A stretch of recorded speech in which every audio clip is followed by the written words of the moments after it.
where do you start each day as a coach? How do you begin the assessment process?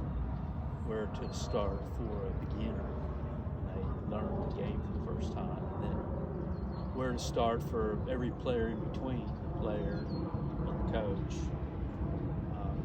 You'd like to think that they could start from some place where they left off the last time and not have to start over every day. And you'd like to think you could accrue knowledge and have something to build on, and then have a system to organize yourself. So what I'd like to do, what I think how I can help the most is, for you guys, coaches who play, and also for players, is to help build a system and a model swing and a set of diagrams and schematics to help organize golf in your mind. And then once you have a system, program in your mind, how to then when we practice each day, you would be able to have a couple of cues that you might need to work on. So explain a system, build a model out, and then practice. And so that would be my agenda for today. And when I say that, the question might be, what does a system for golf look like? What do you mean? Sometimes system for golf gets a bad name. It's filed under, everybody's different. We all have different problems. Golf is an art. That sort of logic, or lack of logic. And I would just say that we use systems in everything we do. It marks the advancement of human civilization. We use systems to organize our knowledge, as I said. We build models to predict outcomes. And so, as I was saying, the alphabet is a system. Symbols, sounds to communicate, numerical system, highway system, solar system, weather system. It's all systems. It's all systems based. So as I said, what would a system for golf look like? Where to start building one? And I would say that would begin with the definition of what is fundamental, what is basic, and then just keep building up and adding detail from there. So if I had to help organize a system for golf, build it up from the ground, the first thing I'd need to do would be to define the function of the swing. What's it supposed to do? And in doing that, I can learn to measure golfers at different skill levels. So where to start the process. And in doing that, how could I measure golfers at different skill levels? What is basic? What is fundamental? How, when you walk out on the range to teach them, well, where do you start to look? And, I say all the time, you go to the doctor, tell the doctor you're feeling bad. My daughter, she's 9. Daddy, I feel bad. Sweetheart, do you have a hangnail, or does your head hurt, or do you have a stomach ache? It's not descriptive. You go in, I play terrible, right? Or they come out for the lesson. I'm playing bad. What is bad? Slicing, hooking, getting behind it. Right. Just inconsistent, yeah. Every single lesson. I just want to be more consistent, right? Helping players to describe their shots and helping them to see patterns, and then building a platform for them to work from. So as I said, where to start in building that platform out, we begin with an explanation of the fundamentals and basics, and scaffold on top of that. Defining the function of the swing, what it's supposed to do, how to measure golfers at different skill levels. And I would say that the first function of the swing is to make consistent contact. You have to be able to hit the ball. I can swing over and over again, hit the ground in the same spot, precision, And as I do that, I'd have a very narrow dispersion of where that where the low point of that arc is. And I hand this club to a beginner. We go out to the hotel I'm staying at, put a line on the ground while everybody's checking in, have them take a couple of swings. They would hit behind, they'd miss the ground. Then the next time they'd hit a little closer, see I hit the stick, right? They'd hit all over the place. So I'd say that you can measure skill by control of the low point, first where it's located on the ground, and then the dispersion. And that would be closely correlated with we can differentiate golfers of different skill, be closely correlated to handicaps. So contact first, you can't miss the ball, you have to hit it.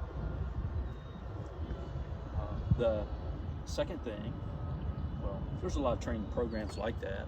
If you really had a true unified system for playing, you'd start, a lot of teaching programs will start out at the beginning of the year with putting for the beginners, and then they'll do chipping, so contact, just hit the ball, and then hit down at the ball, have the low point in front, hit high enough on the face to use the loft, right?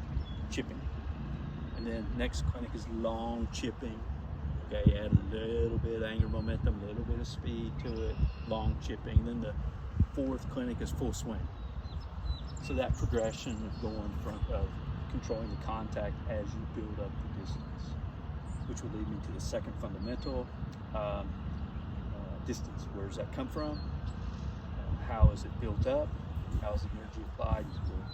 Is there an order with which it's built up? Is there a hierarchy of things you do first, second, third, and fourth? And I'd say there most certainly is a hierarchy for adding energy or club head speed. And because that isn't very well understood,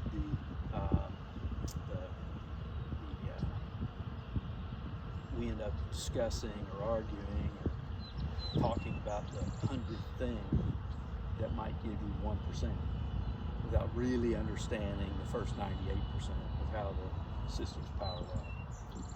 So we want to be able to explain the logic of how to go from putting to chipping to irons to driver, or to 4-iron over a tree to a driver. All right, so first contact, measurable. We can measure contact by controlling the low point, by contact on the face. Can't miss the ball. I got a technical question for you. Yeah. Do you define differently between where the club enters the ground versus the true low point of the divot? Yeah, I do differentiate between them. And to a more elite golfer, perhaps? Yeah, okay.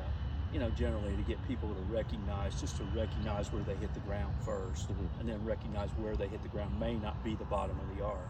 Yeah, right? okay. Meaning that it's still going down from the contact point with the ground. Yeah. So yes, I do differentiate between hitting the ground and the low point of the arc. If you really look, you can probably see this is higher, that's a little bit lower. Yeah, okay. Right. So, yeah, when I start drawing these diagrams, I think you'll see that in the diagram if you look in close into the diagram. Okay. So contact, control the low point, first fundamental, and that's different. Contact, first fundamental. I can measure skill by it. The second fundamental, or the second function of the swing, would be distance, how far I hit the ball. I can measure golfers of different skill level by that as well. Club head speed, better players can swing faster than poor players. Dynamic loft, the better players have less dynamic loft as a group than higher handicappers who are launching their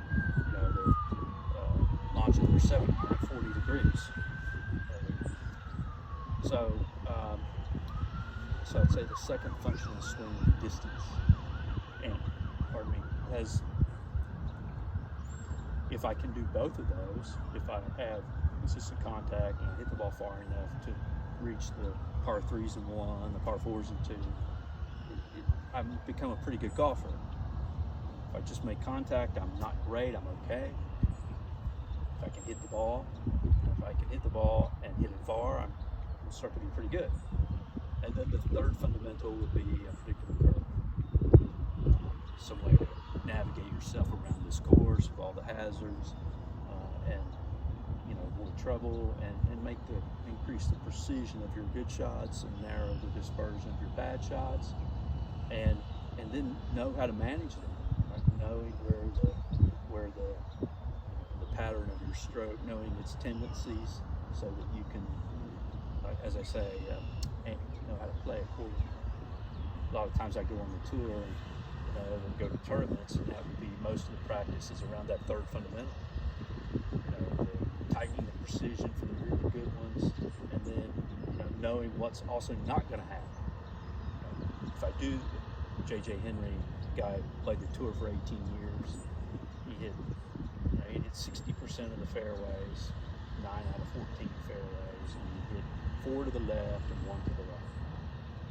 18 years in a row. He wants to know, hey, I got this hole over here with the flag to the left and the water to the left, and I want to be able to hit an aggressive shot without hitting the ball to the left. He hits the ball to the left. He doesn't want to pitch it out 50 feet to the right, hit a green in regulation, and make 3 putt for a bogey. He wants to know how to hit an aggressive shot at a tight line to a corner flag. Same way off the tee. He's got a leg to the left. He wants to be able to hit the ball in the fairway, not have to pitch it out to the right to avoid the trouble. So that kind of practice. Most of the work out here, Nick says you got a half hour, an hour, guy's going to go out and play for cash. You need a system to be able to make some recommendation to them that makes sense to them. Oh yeah, okay. And you want to hit the highest point so that you can get the most bang for their time and interest. I think that's the mark of teaching, because you don't want to have I make the point all the time that if I have to make the swing perfectly, if I have to do every step of it exactly right, then no one would ever play the game. It would be an impossible task. If I have to have the perfect setup, whatever that is, perfect backswing, Grant Wade would tell me, well, Charles Howe, it's the first time I ever talked to him, he said, well, I can't deliver the club properly because I don't have the backswing. Like, Charles, there's got to be some logic in your head as a great player who, you get off track a little bit of how to reorganize yourself by the time you hit the ball. So otherwise it'd be impossible. And you can spend your life. I had another guy come to me, said, I've been practicing for 3 years with Mac from getting P1 to P2 right. Getting the first part of the swing right. Seriously? So I'm really talking about the difference between sequential teaching, the setup, the backswing, the downswing impact, versus breaking the swing down into a series of individual motor patterns, assessing which one the person could use to get the most improvement the fastest. Mm-hmm. So I'm in that camp. I'm not in the camp of the model swing. When I say a model swing, people think I'm going to get the exact setup, the exact P2, the exactly P3, right? At the end of the day, I love that. But your work isn't really give you that luxury and that time to teach someone, for 6 hours a day for for a year or 2 years. I was building a system with 3 fundamentals: contact, distance, and direction, and I use those to assess every student from beginner to professional. I can use the same standards. It's another important point. Mm-hmm. Is the standards aren't different for a pro than for a beginner. And then whenever people hit, I always narrate the shots for them to help them to see patterns. There's always patterns. Oh, notice how you hit behind that. Notice how you hit behind that. Oh, you hit behind that. That was thin. I'll move my that ball curved to the right. I'll start narrating the shots, and that helps me get on a similar footing with the player. It ends up being, you notice how you hit that ball to the right? Yeah, I never do that. Or notice how you hit behind, never do that. And then you go over here and they hit behind it again. They don't pay any attention. It's my daughter. It's bad. They don't pay any attention to the standard deviation of their shots. And because of that, they make the same mistakes over and over and over again. And I would just make the point that if they have a system, concrete set of schematics in their mind to organize the game around, then they would see so clearly the patterns of their strokes, and then I'd say that the outline to fix each one of those problems isn't very long, right? I mean, it should be you can make it so much simpler.